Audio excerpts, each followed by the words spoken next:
Evening student. तो हम लोग आज क्लास 12 चैप्टर नंबर 12 के एनसीईआरटी के क्वेश्चंस सॉल्व करेंगे।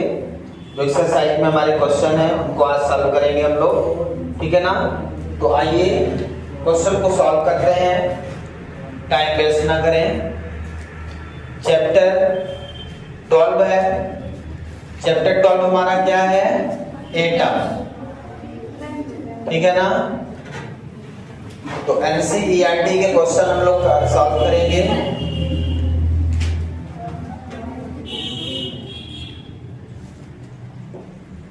ठीक है, एक्सरसाइज कौन सी है? 12, ठीक है ना। तो सबसे पहले हम 12.1 से शुरू करेंगे। 12.1 प्रॉब्लम को सभी लोग रीड करें। 12.1 में हमारे क्वेश्चन गिवन है, choose the correct alternative form given at the end of each statement. कुछ स्टेटमेंट गिवन है, आपको ये चेक करना है कि उस स्टेटमेंट का क्या मीनिंग है। Fill in the blank type का क्वेश्चन है, तो उस जगह पे आंसर क्या होना चाहिए आपको ये फिल करना है, ठीक है। तो जैसे नंबर ए है हमारा, ए क्वेश्चन क्या है? The size of the atom in Thomson's model is dash dash the atomic size in Rutherford models. Option में जो दिया है much greater than, no difference from, much less than. इसके हिसाब से 3 ऑप्शन दिए हैं, उसके लिए इन द ब्लैंक में क्या होना चाहिए आपको टिक करना है, ठीक है, फिल करना है। साइज ऑफ द एटम मतलब थॉमसन मॉडल और रदरफोर्ड मॉडल के हिसाब से क्या होना चाहिए, ठीक है ना। थॉमसन मॉडल जे थॉमसन ने क्या बताया था कि जो एटम होता है उसमें पूरा का पूरा पॉजिटिवली चार्ज होता है, नेगेटिवली चार्ज एम्बेडेड, ठीक है ना। सम पार्ट कुछ जगह पे नेगेटिव चार्ज, बाकी पॉजिटिव चार्ज होता है। रदरफोर्ड ने कहा कि सब खाली होता है, बीच में न्यूक्लियस जहां पे पॉजिटिव चार्ज होता है, न्यूक्लियस पे। दोनों ने क्या बताया था, तो इनके हिसाब से क्या हो जाएगा? The size of the atom Thomson's model is no different from, no different from मतलब जे थॉमसन के हिसाब से ये है, जे थॉमसन ने क्या बताया अपने मॉडल में? Positive charge.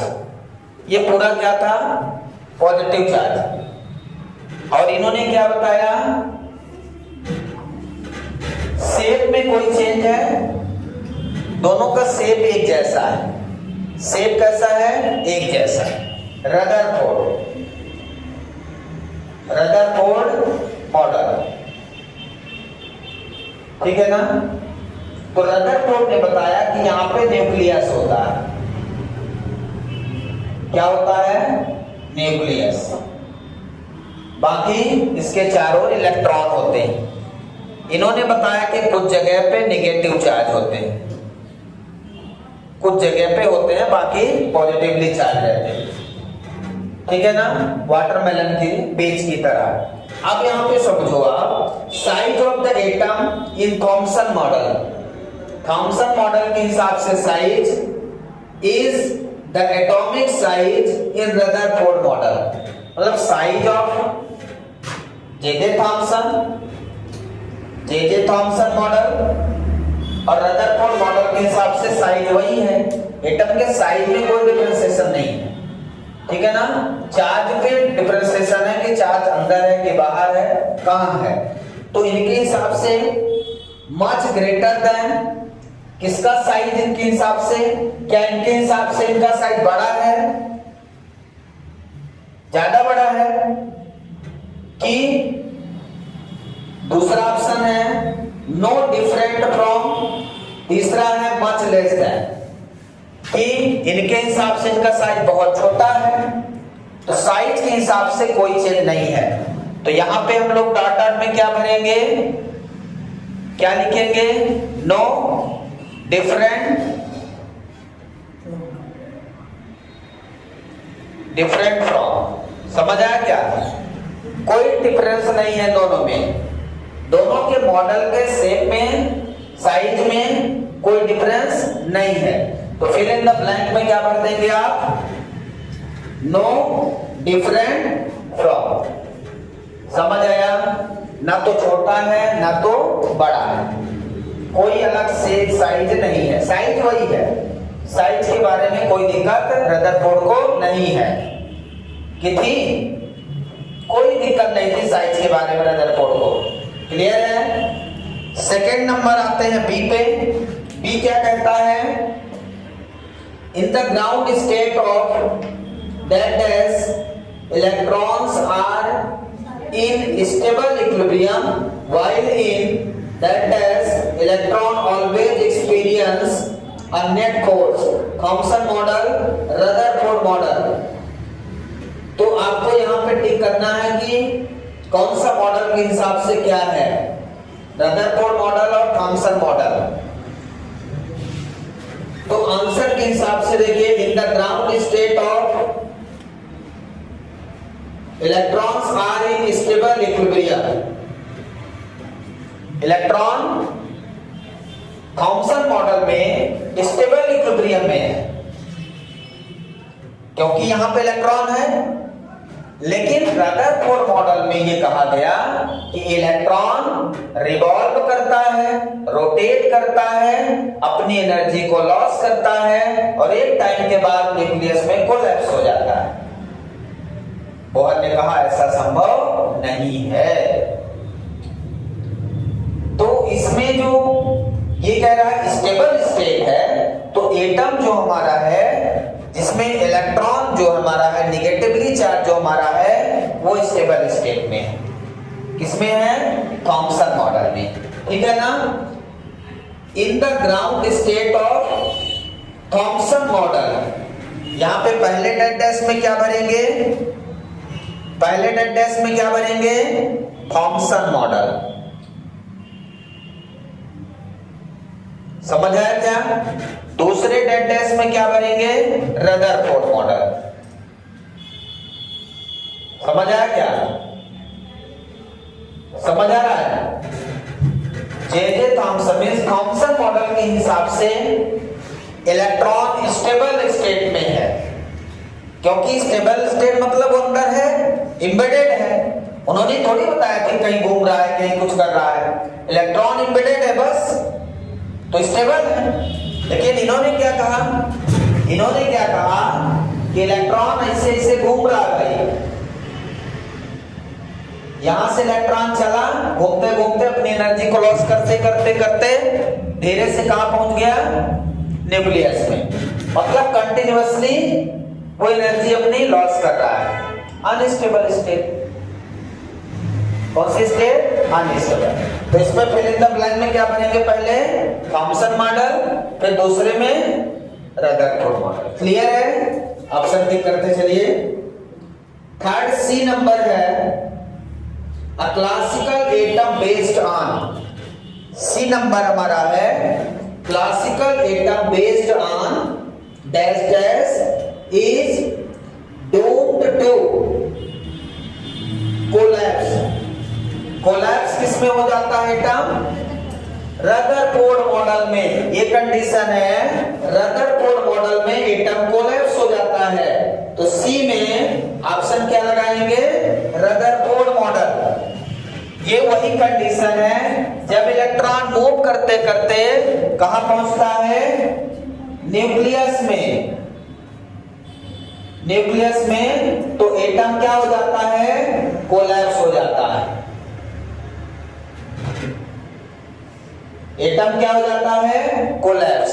और एक एटम यदि कोलैप्स हो गया तो ये एग्जिस्ट नहीं करेगा। मतलब atom collapse atom does not exist. Collapse atom does not exist. मतलब बोहर ने इसीलिए बताया था, बोहर ने क्या बताया था? इसीलिए कि एटम एग्जिस्ट नहीं करेगा। ठीक है, collapse atom does not exist. तो रदरफोर्ड के हिसाब से यदि एटम इलेक्ट्रॉन रिवॉल्व करते करते कहां पहुंच गया, न्यूक्लियस में, पॉजिटिव चार्ज नेगेटिव चार्ज खत्म, मतलब एक एटम एग्जिस्ट नहीं करेगा। और यही कंडीशन क्या है, अनस्टेबल स्टेट।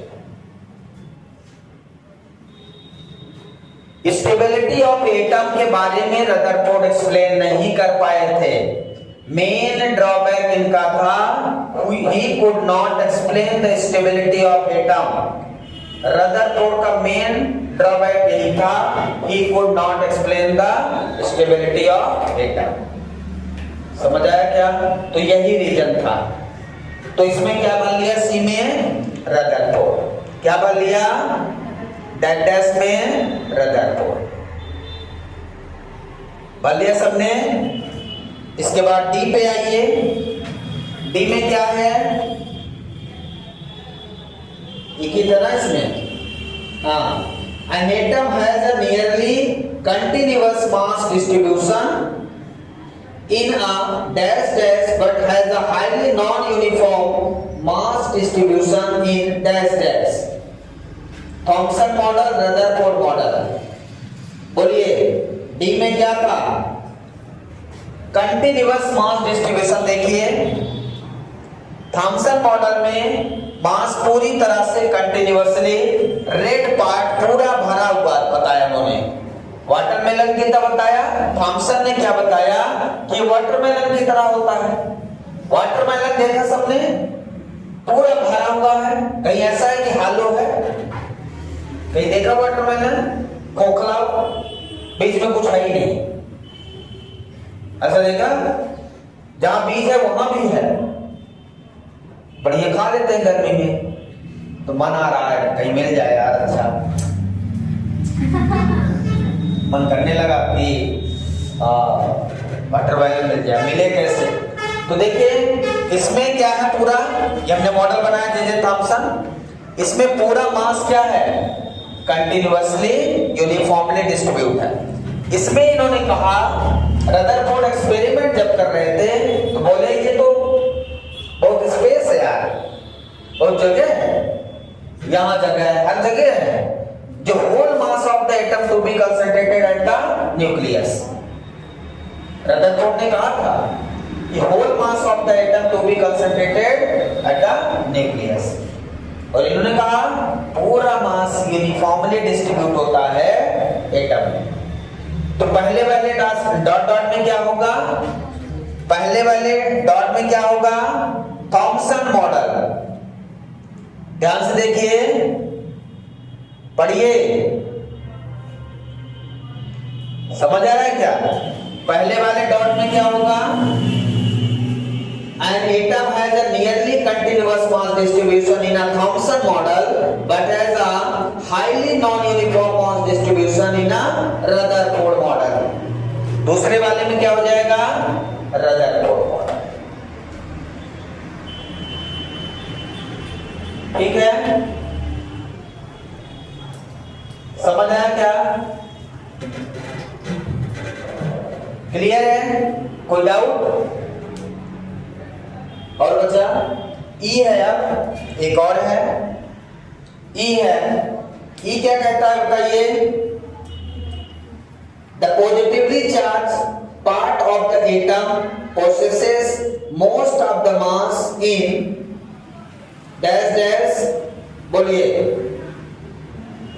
हाँ इसमें बोलिए जल्दी, सोच के बताइए, ये क्या कह रहा है, positively charge part of the atom possesses most of the mass in, मतलब पॉजिटिवली चार्ज मास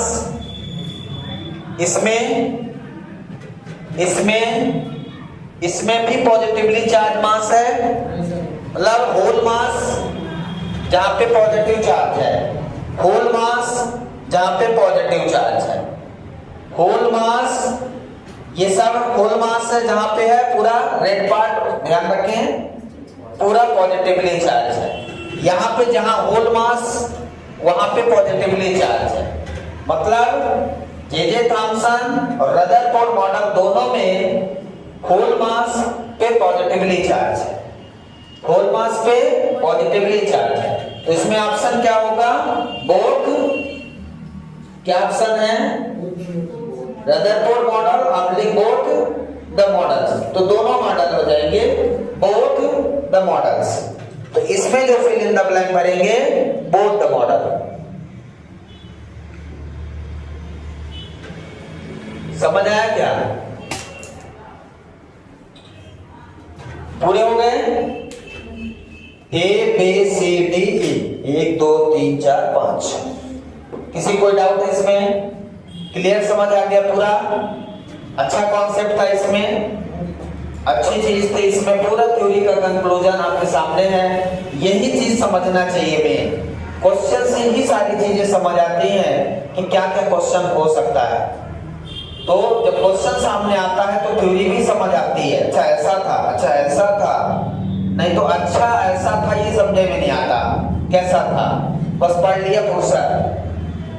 ठीक है, इसीलिए कहते हैं कि क्वेश्चन सबसे ज्यादा लगाना चाहिए। बता दें इसको, पूरा मॉडल दोनों बनाइए, आराम से ऐसे लिख डालिए। लिख लिया सबने? मॉडल मैंने एक बार बनाया था, बार बार नहीं बनाएंगे। चलिए, बहुत अच्छी चीज आपसे पढ़ा। इसके बाद आते हैं 12.2 पे।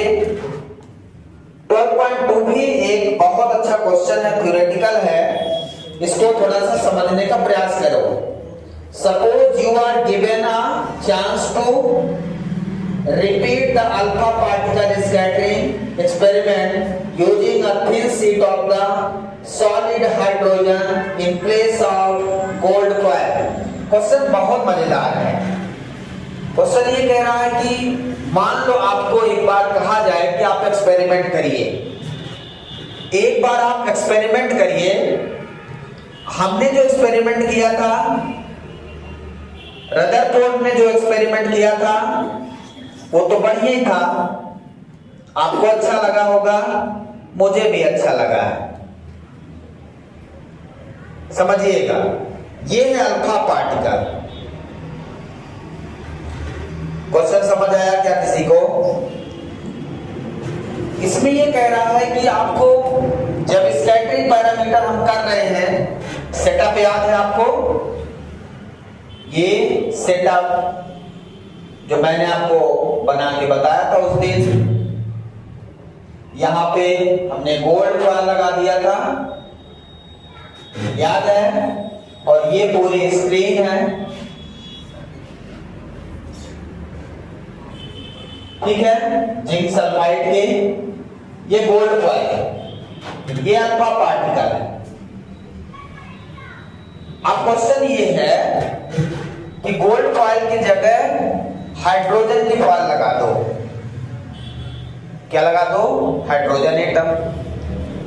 हमने गोल्ड लगाया था, अब आप हाइड्रोजन, सॉलिड हाइड्रोजन। क्वेश्चन एक बार और समझ ले। Suppose you are given a chance to repeat alpha particle scattering experiment using a thin sheet of solid hydrogen in place of gold foil। Gold foil की जगह क्या लगाना है? हाइड्रोजन एटम का शीट लगाना है। ठीक है, get solid temperature below 14 kelvin पे। What result do you expect? हमने यहां पे गोल्ड फॉयल की जगह हाइड्रोजन फॉयल लगा दिया, हाइड्रोजन फॉयल लगा दिया। क्या लगा दिया? हाइड्रोजन। समझ आया क्या? बाकी अल्फा पार्टिकल ही है। अब क्या होगा? अल्फा पार्टिकल मतलब हीलियम एटम, अल्फा पार्टिकल का मतलब हीलियम एटम है। ठीक है, अब इसमें क्या होने वाला है? इसका मास कितना ज्यादा हो जाएगा? हाइड्रोजन का मास कितना होता है? ध्यान देखें, mass of alpha particle, mass of alpha particle, पहले मास ऑफ अल्फा पार्टिकल निकाल लें। यम अल्फा, तो 4 times of 1.67 4 times of 1.67 into 10 power minus 27 multiply करके बताओ।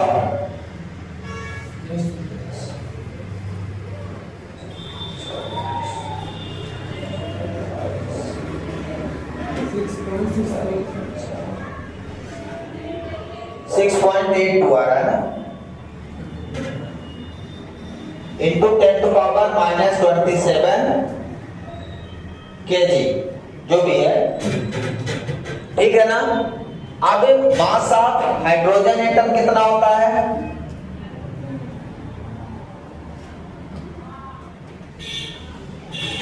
Mass of hydrogen atom 1.67 10 to power minus 27 kg, ये हाइड्रोजन एटम का मास है, ठीक है ना। 1.67। अब बताइए इनमें से किसका मास ज्यादा है? अल्फा पार्टिकल का, ठीक है। मास ऑफ हाइड्रोजन कितना है? 1.67 10 पावर माइनस 27।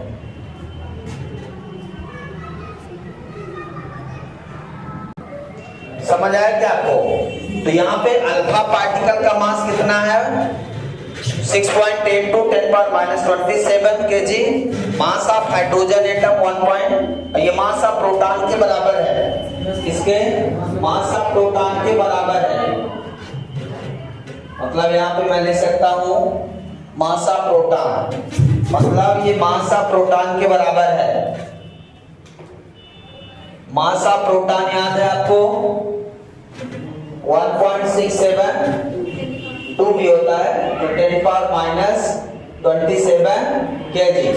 मतलब ये mass of nucleus, mass of proton में न्यूक्लियस पे मास है, और जो हमारा वो होता है न्यूट्रॉन, उसका भी थोड़ा सा मास होता है। तो आपने यहाँ ध्यान रख देना है कि जब मास ज्यादा हो जाता है तो उसका रिकॉइल वेलोसिटी बहुत कम होती है, तो जब मास कम होता है उसकी रिकॉइल वेलोसिटी ज्यादा होती है, ठीक है ना। तो जैसे हमने फुटबॉल फेंका तो उसकी रिकॉइल वेलोसिटी कम रहेगी, और टेनिस बॉल है, टेनिस बॉल को फेंका तो उसकी रिकॉइल वेलोसिटी ज्यादा होगी। समझ आया? तो रिकॉइल वेलोसिटी ज्यादा होगी, स्कैटरिंग ज्यादा होगी। तो यदि हम हाइड्रोजन फॉयल का यूज करते हैं तो यहां पे समस्या क्या आ रही है आपकी? हाइड्रोजन, गोल्ड फॉयल की जगह हाइड्रोजन फॉयल यूज करें तो गोल्ड फॉयल का ज्यादा मास, हाइड्रोजन फॉयल का कितना? तो यहां पे क्या हो जाएगा? यहां पे क्या होगा? हाइड्रोजन फॉयल हम यूज नहीं कर सकते। हाइड्रोजन फॉयल यूज करने से अल्फा पार्टिकल का मास कितना है? 6.82 10 पावर माइनस 27 kg। तो इनमें रिबाउंसिंग बहुत कम होती है, तो हम यहां पे लिख सकते हैं hydrogen atom do not use in place of gold foil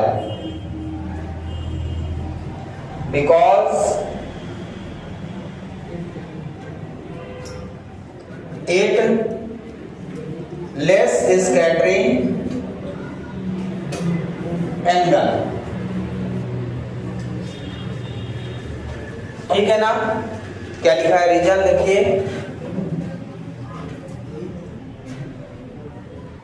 यदि आपको ये एक्सपेरिमेंट मैं दे दूं कि आप घर में जाके इस एक्सपेरिमेंट को रिपीट करें, हाइड्रोजन एटम का यूज करें गोल्ड पॉइंट के रूप में, तो आप इसको करेंगे लेकिन आपको कुछ रिजल्ट नहीं मिलेगा, फेल हो जाएगा, स्कैटरिंग फिनोमेना नहीं मिल पाएगा आपको। तो ये आप अच्छे से नहीं कर पाएंगे, इसलिए हम फेल हो गए, हम नहीं कर पाएंगे भैया, बता देंगे ये थॉमसन को कि हम इसको नहीं कर सकते, हमारी बस की बात नहीं है इसको करना, ठीक है ना। आप ही अच्छे थे, आपने जो किया था वो अच्छा किया था।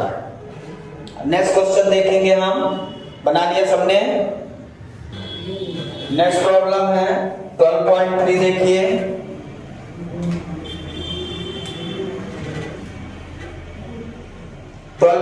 पढ़िए सभी लोग, कितना है? What is the shortest wavelength present in the Pasteur series of spectral lines? आपको याद है वेवलेंथ का फार्मूला? कौन सी सीरीज? Pasture series. मैंने आपको एनर्जी डायग्राम बनाया था, पहला लेमन सीरीज, दूसरी बामर सीरीज, तीसरी पास्चर सीरीज। चेक कर लीजिए एक बार। पास्चर सीरीज के लिए कितनी वैल्यू मैंने लिया था? 3 लिया था। पास्चर सीरीज के लिए हमने एक फार्मूला लिया था, आपको याद है? हाँ, एनर्जी लेवल से। क्या क्यों नहीं है? क्वेश्चन होगा 3 में क्या है? 3 क्वेश्चन में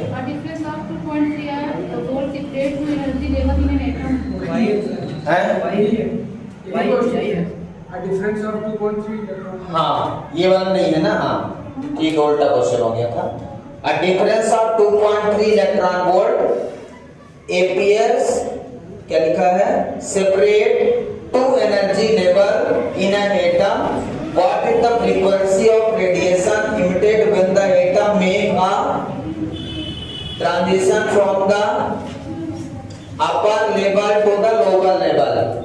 2 एनर्जी लेवल का डायग्राम हमने बनाया था कल, ठीक है ना? आपसे जो क्वेश्चन पूछ रहा है, क्या पूछ रहा है? ध्यान से पढ़िए। Difference of 2.3 electron volt separate two energy level. 2 energy level को आप सेपरेट कर दीजिए। एक एनर्जी लेवल मान लो ग्राउंड लेवल है, दूसरा एनर्जी लेवल E2 है। इन दोनों का डिफरेंस एनर्जी लेवल गिवन है। दोनों का डिफरेंस एनर्जी लेवल मतलब E2 minus E1। E2 minus E1 तो कितना गिवन है? 2.3 इलेक्ट्रॉन वोल्ट। कितना गिवन है? तो आपको याद है क्या ये formula? E equal to E2 minus E1 equal to H nu. ये फार्मूला मैंने बताया था। E equal to E2 minus E1 equal to H nu. तो जो आपको गिवन है वो E गिवन है। E is the difference energy level. E क्या है? Difference energy level. तो जो आपको गिवन है वो E गिवन है 2.3 इलेक्ट्रॉन वोल्ट। 2.3 ना? तो 2.3 into 1.6 into 10 power minus 19 joule.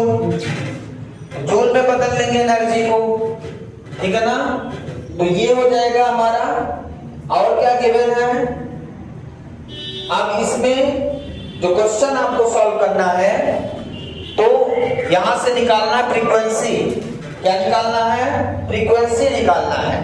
तो न्यू इक्वल टू यहां से क्या आ जाएगा? E by H. Nu equal to E by H आ जाएगा।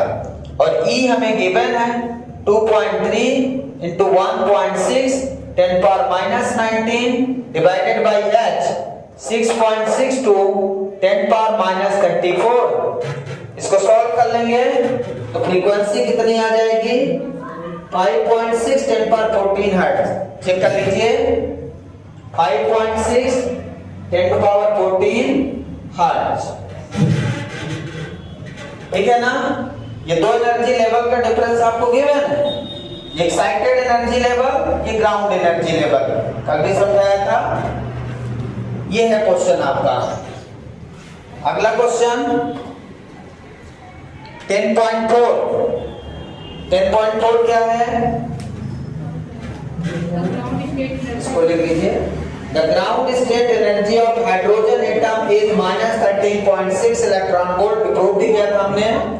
What is the kinetic and potential energy of the electron in this state? इस स्टेट की काइनेटिक एनर्जी और इस स्टेट की पोटेंशियल एनर्जी आपको बतानी है, ठीक है ना?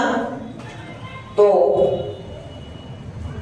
आपको याद है इस स्टेट की एनर्जी हमने निकाला था एनर्जी इन ग्राउंड स्टेट। ये हमारा ग्राउंड स्टेट है। ये कौन सा स्टेट है? ग्राउंड स्टेट है। और इसकी एनर्जी हमने निकाला था, आपको याद होगा, -13.6 इलेक्ट्रॉन वोल्ट। ग्राउंड स्टेट की एनर्जी हमने -13.6 इलेक्ट्रॉन वोल्ट निकाला था। ये 12.4 है क्वेश्चन, ठीक है। अब आपसे पूछ रहा है काइनेटिक एनर्जी बताओ और पोटेंशियल एनर्जी। तो काइनेटिक एनर्जी कितनी होगी इसकी काइनेटिक एनर्जी कितनी हो जाएगी? ये जो एनर्जी है यही काइनेटिक एनर्जी हो जाएगी। काइनेटिक एनर्जी फर्स्ट स्टेज में पहले ऑर्बिट में कितनी होती है? काइनेटिक एनर्जी फर्स्ट ऑर्बिट की एनर्जी लेवल कम है। जैसे जैसे आगे बढ़ेंगे तो एनर्जी लेवल क्या होगी? बढ़ेगी, ठीक है ना। तो जो कम एनर्जी है ये यही एनर्जी रहेगी। बस इसको साइन में -e लिख दो। Kinetic energy equal to -e equal to -13.6 equal to 13.6 electron volt. ये काइनेटिक एनर्जी हो गई। क्या हो गई? Kinetic energy. पोटेंशियल एनर्जी जो हमारी है डबल हो जाएगी काइनेटिक एनर्जी की। कितनी हो जाएगी? डबल। पोटेंशियल एनर्जी कितनी हो जाएगी? Twice of E। माइनस में तो वैल्यू रख देंगे, मतलब नेगेटिव में आएगा। ट्वाइस ऑफ -13.6 कितना हो जाएगा?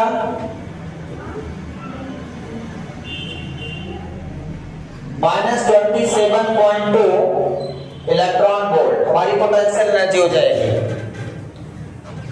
टोटल एनर्जी इक्वल टू, मैंने आपको फार्मूला बताया था, kinetic energy plus potential energy. अब यदि kinetic energy plus potential energy, तो kinetic energy plus potential energy total energy. तो यहां से आपकी काइनेटिक एनर्जी कितनी आ गई? 13.6। पोटेंशियल एनर्जी कितनी आ गई? 27.2 इलेक्ट्रॉन वोल्ट माइनस में। तो ये आ गई आपकी टोटल एनर्जी ग्राउंड स्टेट, ठीक है। समझ आया क्या? नोट डाउन कर लीजिए।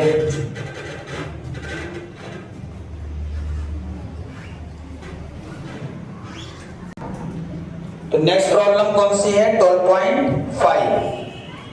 12.5 को सभी लोग रीड करें अच्छे से। इसको नोट डाउन कर लिया?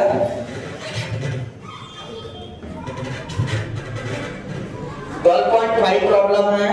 A hydrogen atom initially in the ground level absorb a photon। Hydrogen atom कहाँ है? ग्राउंड एनर्जी लेवल पे है। अब ये फोटोन एब्जॉर्ब कर रहा है, मतलब एनर्जी रेडिएशन, इलेक्ट्रोमैग्नेटिक रेडिएशन को एब्जॉर्ब करेगा। तो एनर्जी एब्जॉर्ब करने से वो अपने स्टेट को चेंज कर लेता है। ये पता है आपको, गेन ऑफ एनर्जी हो रहा है।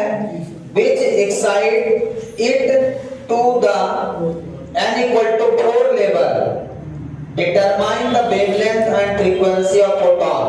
एनर्जी गेन करने के बाद ये कहां पहुंच रहा है? 4th एनर्जी लेवल पे। सबसे पहले ग्राउंड एनर्जी लेवल है, याद है आपको। उसके बाद ये n इक्वल टू 1 पे है, ये n इक्वल टू 2 पे है, ये n इक्वल टू 3 पे है, ये n इक्वल टू 4 पे है। ये 4th पे पहुंच रहा है। ग्राउंड स्टेट से कहां पहुंच रहा है? 4th पे। यहां पे इलेक्ट्रॉन है, ध्यान दीजिए। अब इसको हम एनर्जी दे रहे हैं E इक्वल टू hν के रूप में। किस फॉर्म में? फोटोन के रूप में। किस रूप में एनर्जी दे रहे हैं? फोटोन। तो एनर्जी को गेन करके ये सीधा कहां पहुंच रहा है? 4th स्टेट में, which is called excitation state. Ground state से एक्साइटेशन स्टेट 4th स्टेट में जा रहा है, n इक्वल टू 4। अब आपसे पूछ रहा है इसकी वेवलेंथ कितनी होगी। तो सबसे पहले हमें एनर्जी लेवल का फार्मूला पता है, En equal to -13.6 divided by n square, मैंने प्रूव किया था। अब सबसे पहले इस फोर्थ के एनर्जी लेवल फाइंड कर लो। क्या फाइंड करोगे? Energy level. तो बाकी की एनर्जी लेवल आपको पता है। फोर्थ की एनर्जी लेवल कितनी हो जाएगी, मैंने शायद निकाला भी था। फर्स्ट एनर्जी लेवल हमारा है -13.6 electron volt. Fourth energy level हमारा है -13.6 डिवाइडेड बाई 4 का square, -13.6 divided by 16, -0.85 electron volt. मतलब इसकी एनर्जी लेवल 0.85 इलेक्ट्रॉन वोल्ट है माइनस में, और यहाँ पे -13.6 इलेक्ट्रॉन वोल्ट है। हाँ सही है। अब इसके बाद आपको चेंज इन एनर्जी निकालना है। चेंज इन एनर्जी कैसे निकालेंगे? Change in energy delta E. Delta E कैसे निकालते हैं हम लोग? E4 minus E1।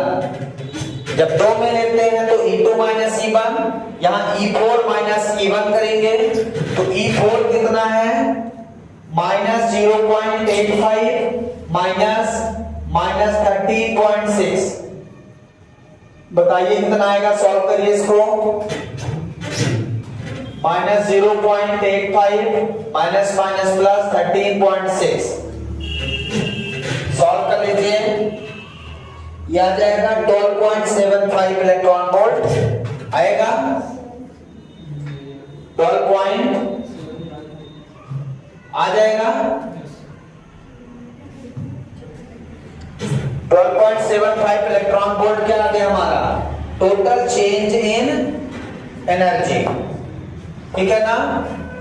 मतलब जिस स्टेट से चलना स्टार्ट किया वहां तक पहुंचने में इतना एनर्जी को चेंज कर दिया है।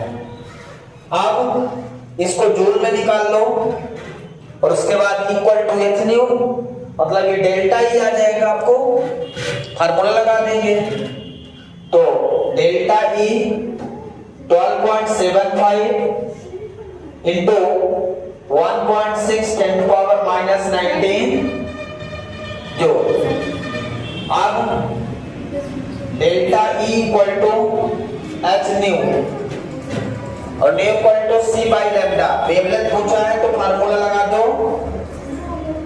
ठीक है ना? आप चाहे तो डायरेक्ट लगा दें, equal to S C by lambda. तो lambda equal to S C by delta E. समझ आया क्या? लैम्डा इक्वल टू क्या हो जाएगा? S C by delta E. ठीक है? ये फार्मूला मैंने लिखा है। मैंने आपको बताया electromagnetic radiation equal to H nu photon की एनर्जी है, तो वहां से ही वेवलेंथ आपको निकालना है। अब यहाँ एच की वैल्यू सबको पता है 6.62 10⁻⁻34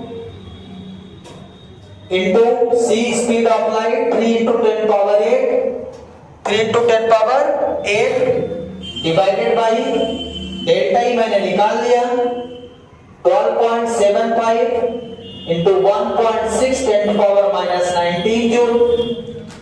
अब इसको सॉल्व करेंगे, यहां से आ जाएगा आपका वेवलेंथ। सॉल्व कर लीजिए, कितना आएगा? 0.9744 0.9744 सॉल्व कर लीजिए 10⁻⁻7 मीटर। चेक करिए आंसर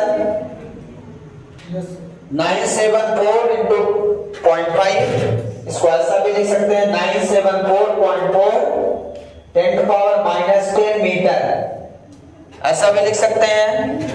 एंग्स्ट्रॉम में लिख सकते हैं 974.4 एंग्स्ट्रॉम। 10⁻⁻10 मीटर को 1 एंग्स्ट्रॉम, दोनों आंसर देख सकते हो आप। तो 974 0.4 एंगस्ट्रॉम इसकी वेवलेंथ होगी इस स्टेट पे। समझ आया क्या? ये क्वेश्चन आपसे पूछा था, चेक कर लीजिए एक बार जल्दी से, नोट डाउन कर लें अच्छे से। Thank you, have a nice day. Good evening student. आज हम लोग क्लास 12 चैप्टर नंबर 12 का नेक्स्ट लेक्चर 8। आज हम लोग एनसीईआरटी के सेकंड पार्ट क्वेश्चन करेंगे। फर्स्ट पार्ट में हमने 5 क्वेश्चन किए थे कल, 12.1, 12.2, 12.3, 12.4 एंड 12.5 क्वेश्चन किए थे कल। ठीक है, आज आप लोग करिए 12.6 क्वेश्चन, है ना। तो चैप्टर 12 चल रहा था हमारा। चैप्टर 12 हमारा क्या है? एटम है। इसमें एक्सरसाइज 12.6 नंबर प्रॉब्लम करेंगे आज हम लोग। 12.5 तक हो गया था, है ना। 12.6 देखेंगे क्या क्वेश्चन है। 12.6 में 2 पार्ट में है क्वेश्चन। फर्स्ट पार्ट ए है, using the Bohr's model calculate the speed of electron in hydrogen atom. क्या फाइंड करना है? Calculate the speed of electron in hydrogen atom in the n equal to 1, 2 and 3 level. मतलब n equal to 1, n equal to 2, n equal to 3। इसका मतलब क्या है? Hydrogen atom तो है, हाइड्रोजन एटम में n equal to 1 होता है, n equal to 1 या न्यूक्लियस है, फिर n equal to 2, n equal to 3। ठीक है, तीनों का स्पीड निकालना है आपको। तो इस ऑर्बिट में हाइड्रोजन है, हाइड्रोजन एटम का है, फिर यहाँ पे इलेक्ट्रॉन, फिर यहाँ पे इलेक्ट्रॉन है। इनकी स्पीड आपको निकालना है तीनों।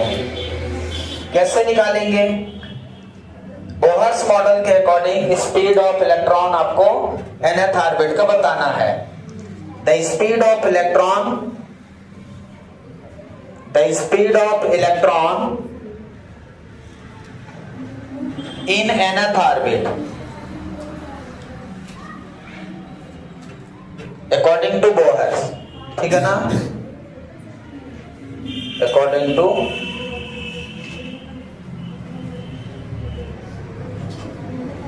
बोलिए, फार्मूला बोलिए।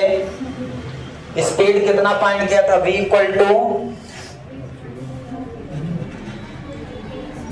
टू फार्मूला कितना था? ZE² upon 2 pi epsilon naught NH। ये फार्मूला है v का।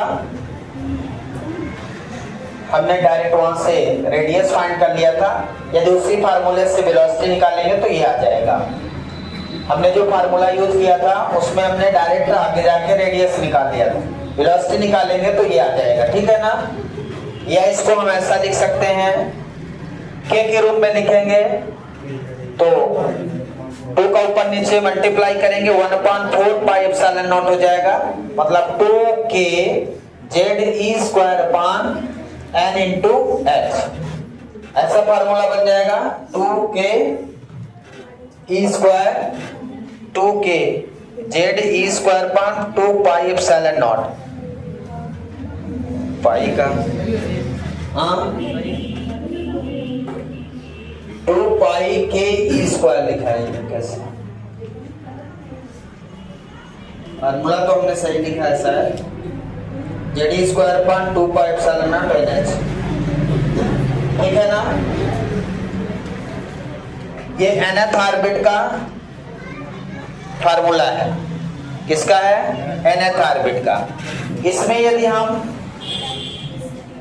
इसको फर्स्ट ऑर्बिट का मान लो ये फर्स्ट ऑर्बिट का फार्मूला है, तो फर्स्ट ऑर्बिट के लिए क्या लिखेंगे? V1/n। फर्स्ट ऑर्बिट में फर्स्ट ऑर्बिट के लिए क्या लिख लेंगे? V1। ठीक है ना। Vn इक्वल टू ये फर्स्ट n को यदि 1 कर दें तो बाकी V1 हो जाएगा। तो V1 बाई क्या लिख सकते हैं? n। अब V1 निकाल लो। P1 कितना है आपका 2k ZE² अपान NH, मतलब n की जगह 1 रख दिया आपने। ये वैल्यू इसको सॉल्व करेंगे 2 into 9 into 10 power 9 into Z की वैल्यू 1 रख देंगे 1.6 10 power -19 divided by 6.62 into 10 power -34। Solve करिए सब लोग, इसको बताइए कितना आएगा। तो यहां से वेलोसिटी का फार्मूला हमारा क्या है, वेलोसिटी का formula ZE²/2 epsilon naught NH है, ठीक है ना। इसमें पाई का मल्टीप्लाई करना पड़ेगा आपको, 2 पाई, देखो 1/4 पाई, इसको 4 पाई एप्सिलॉन नॉट बनाने के लिए हमने 2 पाई का ऊपर नीचे मल्टीप्लाई कर दिया, तो क्या बन गया 2 पाई के ZE²/NH। सही लिखा है, ये भी डायरेक्ट लिख सकते हो, कोई बड़ी बात नहीं है। तो ये हो गया V1/N। V1 कितना है, V1 किसको मान लिया आपने 2 पाई के ZE²/H को, यहां पे पाई की वैल्यू 3.14 मल्टीप्लाई कर दो, ठीक है। इसमें कितना मल्टीप्लाई करोगे, इसको अलग से लिख देता हूं, V1 इक्वल टू वही लिखा है, आप लोग लिखा रहने दो, 2 पाई के ZE²/H equal to 2 into 3.14 into के की वैल्यू 9 इंटू 10 पावर 9, Z1 लेना है हाइड्रोजन एटम के लिए 1.6 10 पावर -19 का स्क्वायर 6.62 इंटू 10 पावर -34। अब इसको सॉल्व कर लेंगे, ठीक है ना। अब सही है वैल्यू, तो वैल्यू कितनी आ जाएगी इसको सॉल्व करेंगे तो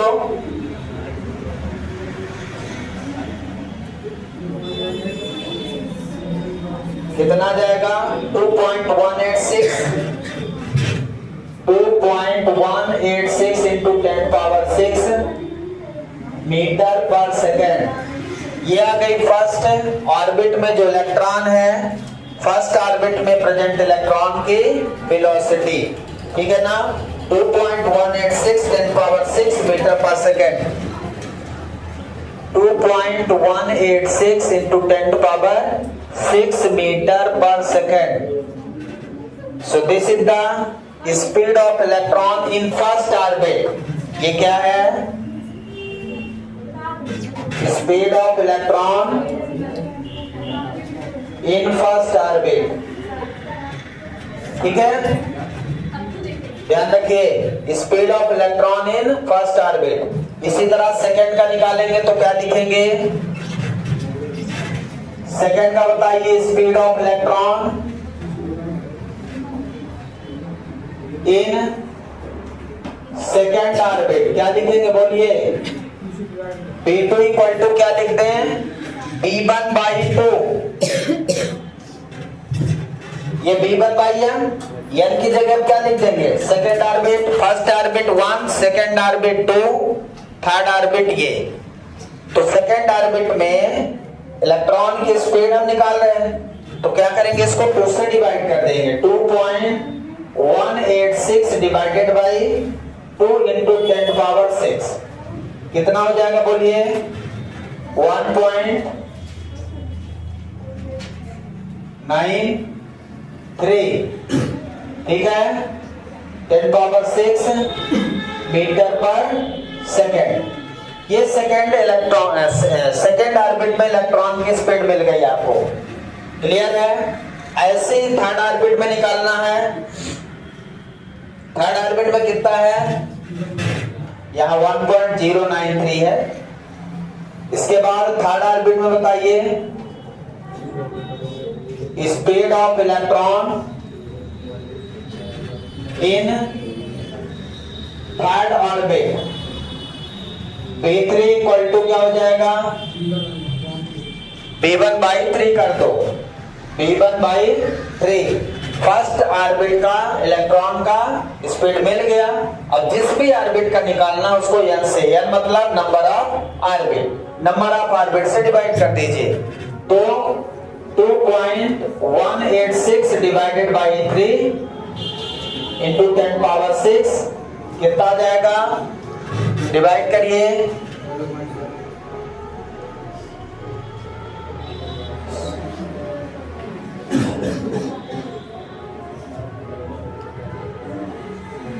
जीरो 0.728 मीटर पर सेकेंड इंटू 10 पावर 6 मीटर पर second.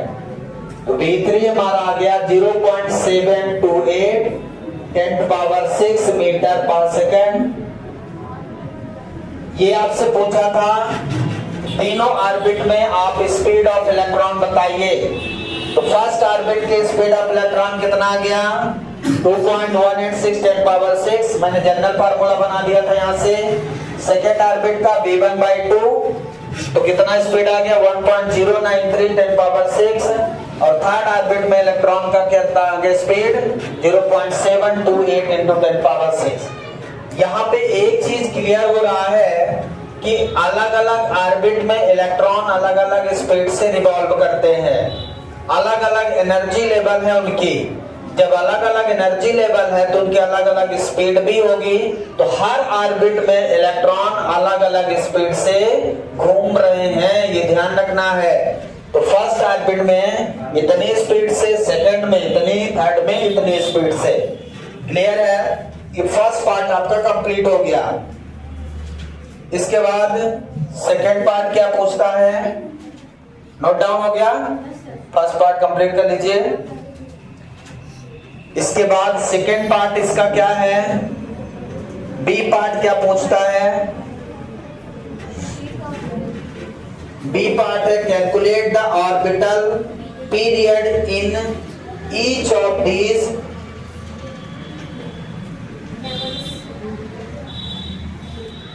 Levels. Calculate the orbital period, time period पूछा है।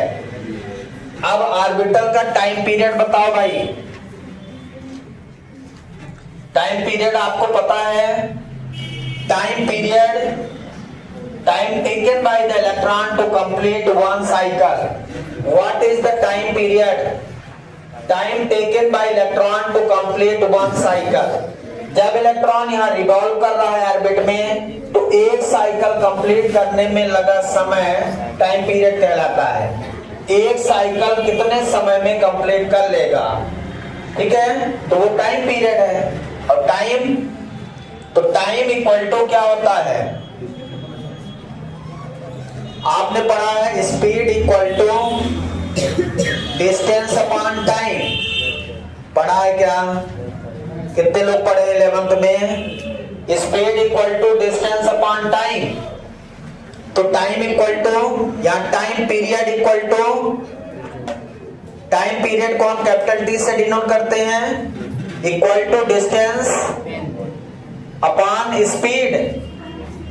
सही लिखा? फर्स्ट ऑर्बिट की बात कर रहे हैं हम। तो T इक्वल टू डिस्टेंस, पूरा सरकमफ्रेंस डिस्टेंस हो जाएगी इलेक्ट्रॉन की, तो 2πr। और स्पीड v, स्पीड कितनी है? v है। तो फर्स्ट ऑर्बिट का टाइम पीरियड निकालेंगे तो फर्स्ट ऑर्बिट की रेडियस r1 होगी और स्पीड v1 हो जाएगी, ठीक है ना? रेडियस अलग होती है और स्पीड अलग होती है। तो फर्स्ट पीरियड का हम निकाल लें टाइम पीरियड। फर्स्ट ऑर्बिट का टाइम पीरियड कितना होगा? वैल्यू रख दीजिए यहाँ पे, ठीक है ना? T1। तो T1 इक्वल टू 2, पाई की वैल्यू कितने रखोगे? 3.14 R1। हाइड्रोजन एटम के लिए आपने निकाला 0.53 एंग्स्ट्रॉम 10⁻⁻10। और B1 अभी आपने फाइंड कर लिया। B1 कितना है? 2.186 इंटू 10 पावर 6, ठीक है ना? 2πr1 फर्स्ट ऑर्बिट की रेडियस याद है कितना होती है? हाइड्रोजन एटम की रेडियस 0.53 एंग्स्ट्रॉम। याद रखिए इसको, बहुत काम का है, ऑब्जेक्टिव है। अब इसको सॉल्व करिए, कितना आएगा बताइए? T1 कितना आ जाएगा? 1.52 1.5 to 10 power minus 16 second, 1.5 to 10 power minus 16 second. इतना छोटा समय है, इतने छोटे समय में वो एक साइकिल लगा लेगा इलेक्ट्रॉन। फर्स्ट ऑर्बिट में इतने समय में एक साइकिल लगा लेगा, एक चक्कर। ठीक है, अब यदि nth का निकालना है आपको, किसका निकालना है? nth ऑर्बिट का। तो nth ऑर्बिट के लिए क्या करेंगे? Tn equal to n cube T1, n cube T1 multiply कर दीजिए। ये फार्मूला है Tn equal to n cube T1। nth orbit का टाइम पीरियड इससे निकालना है, ठीक है ना। अब आपको निकालना है सेकेंड ऑर्बिट का। For second orbit time period of second orbit क्या करें बताइए? जनरल फार्मूला आपको मिल गया, T2 इक्वल टू 2 का क्यूब इंटू T1 निकाल लिया है आपने। 1.5 टू 10 पावर माइनस 16 मल्टीप्लाई करिए, 2 का क्यूब 8 इंटू 1.52 माइनस 16 मल्टीप्लाई कर दीजिए।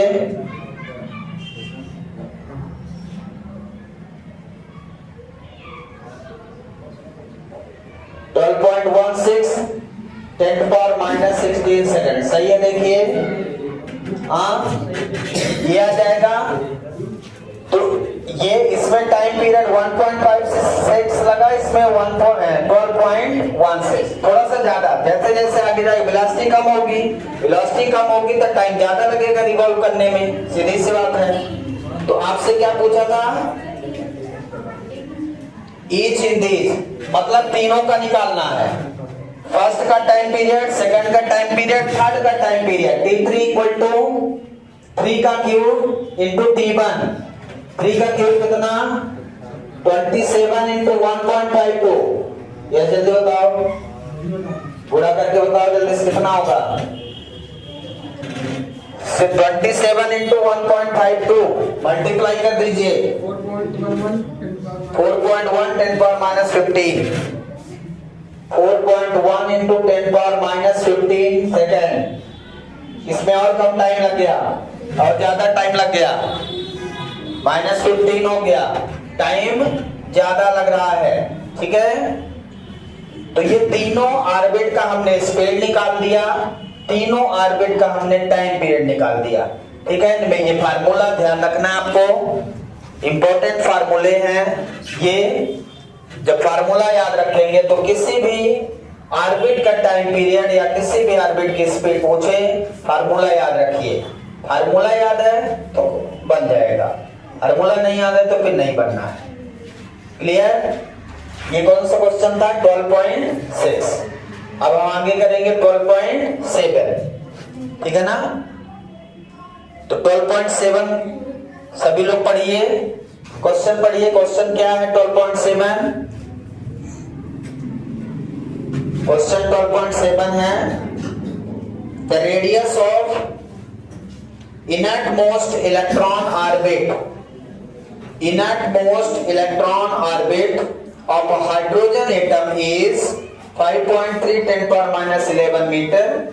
What are the radii of the n equal to 2 and n equal to 3 orbits? Radius निकालना है, इसको तो कर चुके हम लोग।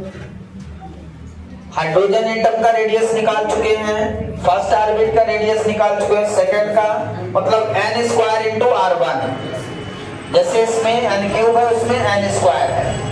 ये फार्मूला मैंने आपको उसी दिन बता दिया था, अभी भी बता देता हूं। हालांकि ये लिख लिया सबने। अब मुझे क्या करना है? 12.7 प्रॉब्लम ये कहता है कि एक एटम है जिसमें 3 ऑर्बिट है, ये न्यूक्लियस है। एक एटम है जिसमें 3 ऑर्बिट्स हैं। ये first orbit n equal to 1, ये सेकेंड ऑर्बिट और ये थर्ड ऑर्बिट। फर्स्ट ऑर्बिट की रेडियस हम लोग आपको बता चुके हैं radius of first orbit. First orbit मतलब हाइड्रोजन एटम होगा, है ना। इसका रेडियस हमने आपको बताया है R1 इक्वल टू 0.53 एंग्स्ट्रॉम। अभी मैंने यूज भी किया था इसको पीछे वाले क्वेश्चन में। ये है फर्स्ट ऑर्बिट की रेडियस। किसकी रेडियस है? फर्स्ट ऑर्बिट की। अब मैंने उसके बाद जनरल फार्मूला दिया था, आपको याद होगा, Rn equal to n square R1, यही बताया था, यही फार्मूला है Rn equal to n square R1। अब जिस भी ऑर्बिट का आपको रेडियस निकालना है, ठीक है, तो for second orbit, second orbit के लिए क्या करोगे बोलो, n की जगह 2 रख दो। R2 इक्वल टू 2 का स्क्वायर इंटू R1 0.53 एंग्स्ट्रॉम, तो 4 इंटू 0.53 एंग्स्ट्रॉम, बोलिए कितना आएगा, मल्टीप्लाई कर दीजिए।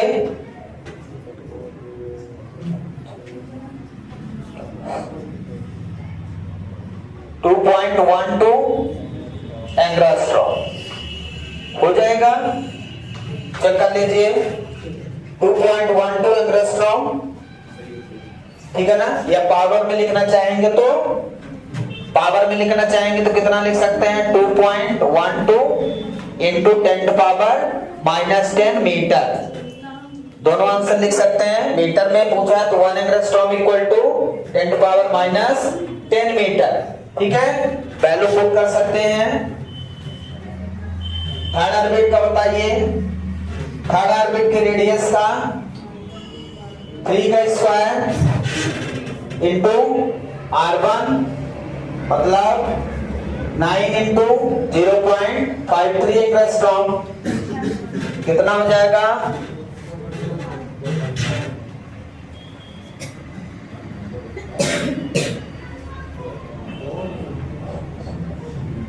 4.77 एंग्स्ट्रॉम या 4.77 into 10⁻⁻10 metre.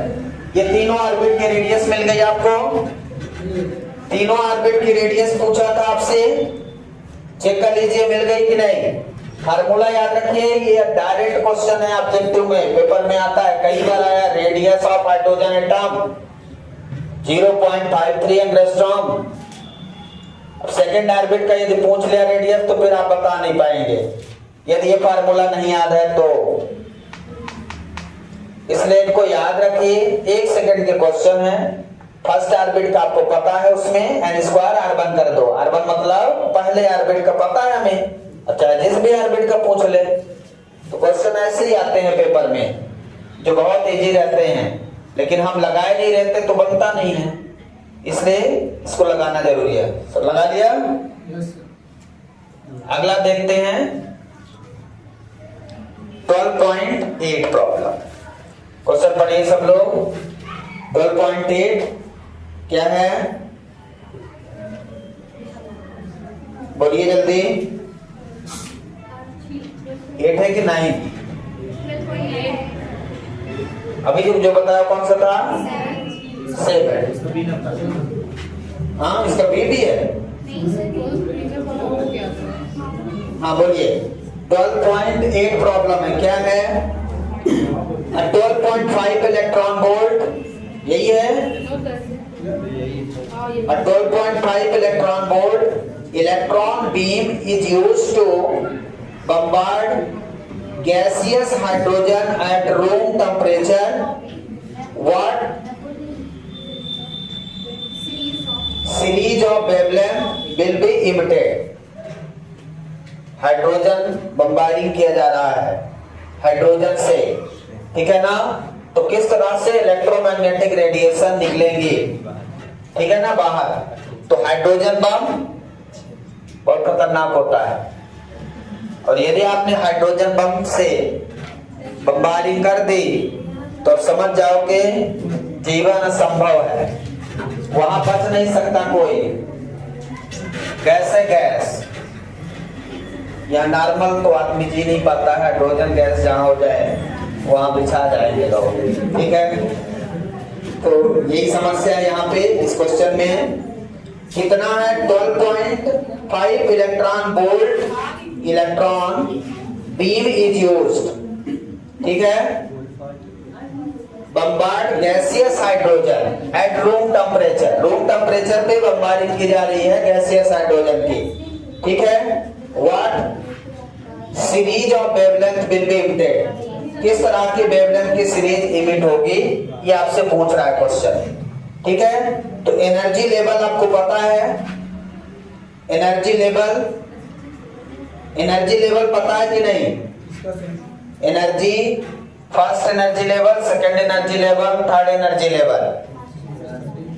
Energy level of first orbit, second orbit, third orbit, इन सभी का एनर्जी लेवल लिख लो।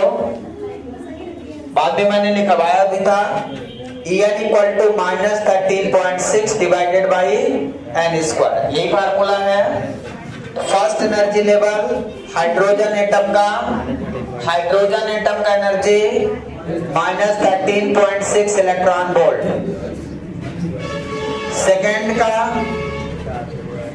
का एनर्जी लेवल -13.6 डिवाइडेड बाई 4, तो -3.4 इलेक्ट्रॉन वोल्ट। थर्ड का -13.6 डिवाइडेड बाई 9, -1.51, ये हम निकलवा चुके हैं। तो इनको याद भी रखिए, और कैसे आप किसी भी ऑर्बिट की एनर्जी निकाल सकते हैं, ये खुद एक बड़ा क्वेश्चन है। ये सब ऑब्जेक्टिव हैं, बहुत ज्यादा ऑब्जेक्टिव में आए हुए क्वेश्चन हैं, इसलिए इनको ध्यान रखिए सभी लोग। फोर्थ का कितना है? -13.6 डिवाइडेड बाई 16, -0.85। ये एनर्जी लेवल है हमारे फोर्थ ऑर्बिट तक।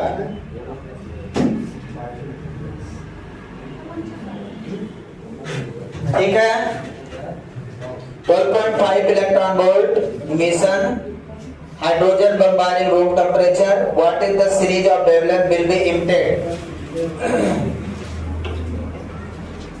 रेडिएशन विल बी, यहाँ पे जो रेडिएशन है 3 to 1, 3 to 2, 2 to 1, मतलब एनर्जी लेवल कहां से कहां तक इलेक्ट्रॉन इमिट होंगे। जैसे हमने 4 बना दिया, तो यहां से थर्ड से सेकंड में आएंगे और सेकंड से फर्स्ट में आएंगे, ऐसे इलेक्ट्रॉन जंप करेंगे, तो इनका एनर्जी लेवल आपको निकालना है, ठीक है ना। तो एनर्जी लेवल इक्वल टू कितना फार्मूला हो जाएगा, E4 - E1। E4 - E1 कितना होगा बोलिए, E4 - E1। E4 कितना आया है, -0.85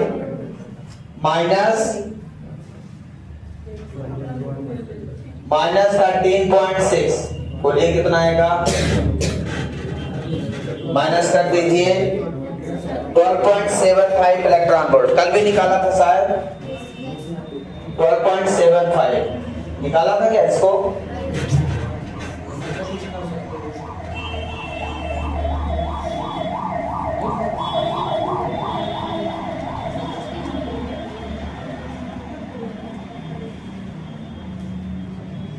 और E3 - E1 इसको लिख लिया। सीरीज इसकी क्या होगी, यहां तक नोट कर लें।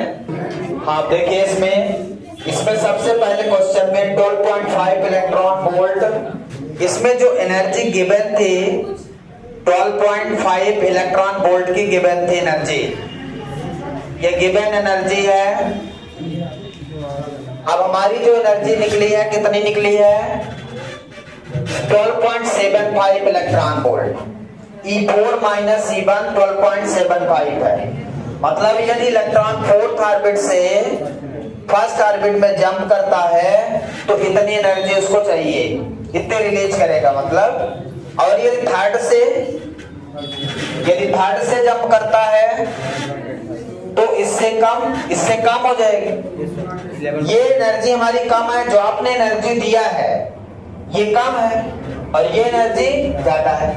इसका मतलब ये है कि इलेक्ट्रॉन फोर्थ ऑर्बिट से तो जंप नहीं करेगा क्योंकि उतनी एनर्जी ही नहीं है। जो आपको गिवन एनर्जी है वो कितनी है? 12.5 इलेक्ट्रॉन वोल्ट। और फोर्थ ऑर्बिट के लिए इलेक्ट्रॉन की एनर्जी कितनी है? जब वो जंप करेगा तो 12.75 चाहिए, जो इससे ज्यादा है। इससे जो गिवन एनर्जी है उससे ज्यादा है, तो आपने एनर्जी कम दिया है। इसका मतलब फोर्थ ऑर्बिट से इलेक्ट्रॉन जंप नहीं करेगा, इलेक्ट्रॉन उससे नीचे वाले ऑर्बिट से जंप करेगा क्योंकि इसके लिए पर्याप्त एनर्जी है। इसके लिए तो इस इलेक्ट्रॉन के लिए ये एनर्जी पर्याप्त है, लेकिन इसके लिए कितनी चाहिए? उतनी चाहिए, लेकिन दिया आपने कितना है? 12.5। तो यहाँ फोर्थ ऑर्बिट में इस एनर्जी पे तो इलेक्ट्रॉन है ही नहीं, मतलब इलेक्ट्रॉन फोर्थ ऑर्बिट में प्रेजेंट नहीं है जो एनर्जी आपने दिया। तो अकॉर्डिंग टू क्वेश्चन क्या है? अकॉर्डिंग टू क्वेश्चन क्या है हमारा? The electron energy is 12.5 electron volt, which is not enough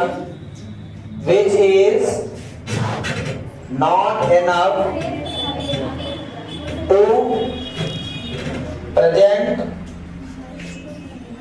the electron in fourth orbit.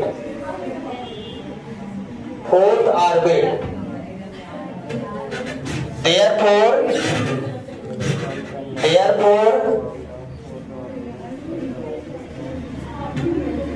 electron jump from कहां से? Third orbit to first orbit, third orbit to second orbit and second orbit to first orbit. ये series बनेगी। Electron third से first में, third से second में, second से first में, बस यही सीरीज बनेगी, इसके अलावा कोई सीरीज नहीं बनेगी। समझ आया क्या? तो अब मुझे क्या निकालना है? मुझे निकालना है, क्या निकालना है? E3 माइनस E2, और हमें निकालना है E3 माइनस E1, और हमें निकालना है E2 माइनस E1।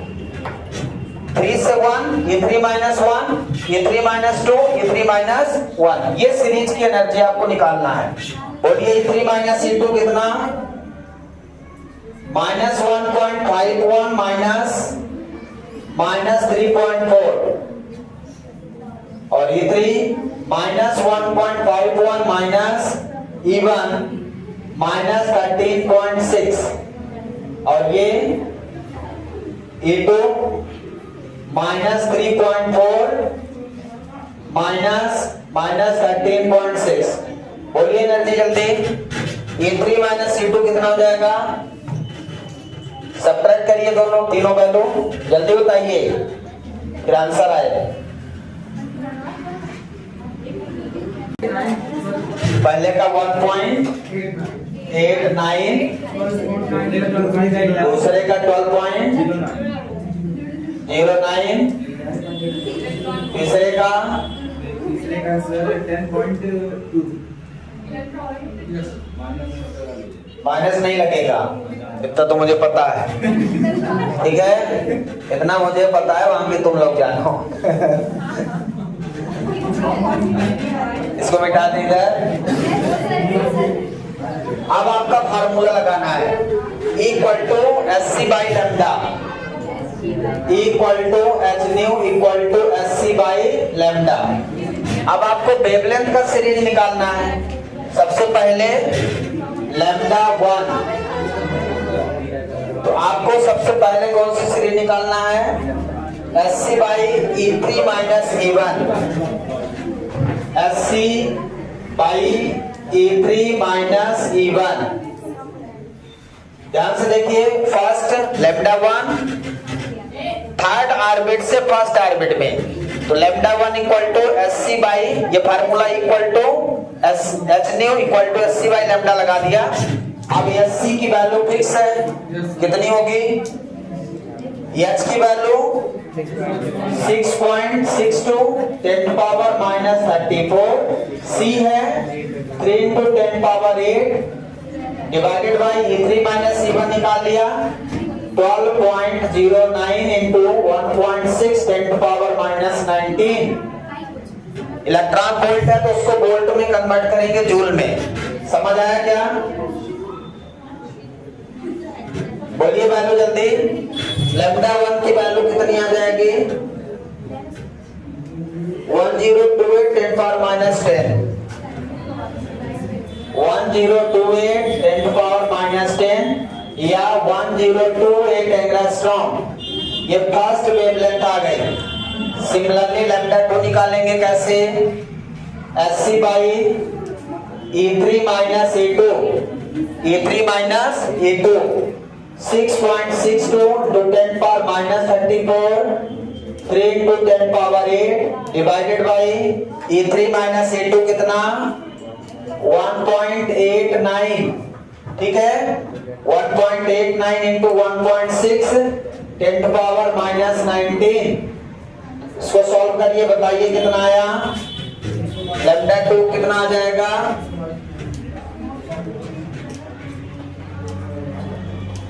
6577 एंगस्ट्रॉम। ठीक है, इसको सॉल्व कर लेंगे आप। इसके बाद क्या है? तीसरी सीरीज क्या है? Lambda 3 equal to SC by E2 minus E1, तो 6.62 into 10 power minus 19 3 into 10 power 8 divided by 10.2 into 1.6 10 power minus 19। बोलिए कितना आ जाएगा? क्या? -34, सॉरी। हाँ, इसके बाद वैल्यू कितनी आ जाएगी? 1219 एंगस्ट्रॉम। जब सॉल्व किया हुआ मिल रहा है तो काय को करेंगे? 1219 एंगस्ट्रॉम डायरेक्ट लिख लेंगे, क्या मतलब है? कौन बुरा बात करेगा? जल्दी से जल्दी करिए, क्वेश्चन और बचा है 2 मिनट का। हो गया यहाँ तक? आप देख लें 12.9 2 मिनट का है बस। 12.9 तो क्वेश्चन है, आंसर लिख लीजिए इसको। 12.9 देखिए, क्वेश्चन बहुत सिंपल है। In accordance with the Bohr model find the quantum number that characterize the earth revolution around the sun in an orbit of radii। कितना दिया रेडियस? 1.5 10 to power 11। रेडियस आपको गिवन है 1.5 into 10 to power 11 metre. Orbit का बहुत ज्यादा दिया है, बढ़िया है, अच्छा है। और क्या दिया है? ऑर्बिटल स्पीड गिवन है 3 into 10 power 4। Orbital speed given है 3 into 10 power 4 मीटर पर सेकेंड। अच्छा है। और क्या गिवन है? और कुछ नहीं, मास ऑफ अर्थ गिवन है। मास ऑफ अर्थ गिवन है 6 into 10 power 24 kg। ये होता भी है। क्वेश्चन क्या है एक बार समझ लें। क्वेश्चन ये है, in accordance with the Bohr's model, find the quantum number that characterize the Earth revolve around the sun। मतलब आप ये समझें कि यहाँ पे सन है, क्या है? सन। और यहाँ पे अर्थ है, क्या है? ये अर्थ है। अर्थ रिवॉल्व कर रही है। इसको आप ऐसा माने कि ये न्यूक्लियस है, सन को क्या मान लें, न्यूक्लियस है, और ये ऑर्बिट है, अर्थ को क्या मान लें, ऑर्बिट है। तो वोहर्स मॉडल के हिसाब से इनका एंगुलर मोमेंटम कितना होता है, एंगुलर मोमेंटम कितना होता है, mvr इक्वल टू NH/2π, जिसमें से m दिया है, b दिया है, r दिया है। देखिए तीनों चीज दिया है, n 1 हो जाएगा, h की वैल्यू पता है 2π, और पूछा क्या है, n पूछा है, n पूछा है यहाँ से, तो n इक्वल टू कितना हो जाएगा बोलिए, m2π mvr/h। n की वैल्यू रख दीजिए 2 into पाई की वैल्यू 3.14, m की value 6 into 10 power 24, velocity value 3 into 10 power 4, और r रख दीजिए 1.5 10 पावर 11, रेडियस बहुत ज्यादा है, डिवाइडेड बाई 6.62 into 10 पावर -34। यहाँ से n की वैल्यू आ जाएगी 2.56 10 पावर 74। चेक करिए n की वैल्यू कितनी आ जाएगी, 2.56 10 पावर 74। आंसर चेक करिए बुक में,